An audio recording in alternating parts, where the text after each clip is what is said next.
Hello friends, இன்றைக்கான current affairs பார்த்துருவோமா? தமிழ்நாட்டின் புதிய ராம்சர் தலமாக அங்கீகரிக்கப்பட்ட இடம் எது? ஆன்சர் ராமநாதபுரம் சங்கரன்கோட்டை பறவைகள் சரணாலயம். இந்தியாவில் உள்ள மொத்த ராம்சர் தலங்களின் எண்ணிக்கை என்ன? ஆன்சர் 89. அதிக ராம்சர் தலங்கள் கொண்ட மாநிலம் எது அப்படின்னு கேட்டாங்கன்னா அதுக்கு ஆன்சர் நம்ம தமிழ்நாடு தான். நம்ம தமிழ்நாட்டில் மொத்தம் 20 ராம்சர் தலங்கள் இருக்குது.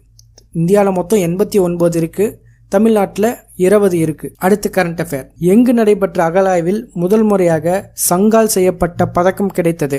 ஆன்சர் வெம்பக்கோட்டை. இது விருதுநகர் மாவட்டத்துக்கு அருகில் இருக்கு. இங்கே 3ஆம் கட்ட அகழாய்வு நடந்துச்சு. அதில் 7 சென்டிமீட்டர் அளவுள்ள சங்கினால் செய்யப்பட்ட பொருள் ஒன்று கிடைச்சிருக்கு. இங்கே தான் கைரேகை பதிவுடன் கூடிய அள்ளிமுட்டு வடிவிலான ஆட்டக்காயும் கிடைச்சிது. இது மாதிரி கரண்ட் அஃபேர்ஸ்க்கு வெர்டெக்ஸ் அகாடமியை ஃபாலோ பண்ணுங்கள். யூடியூப் சேனலை சப்ஸ்கிரைப் பண்ணுங்கள்.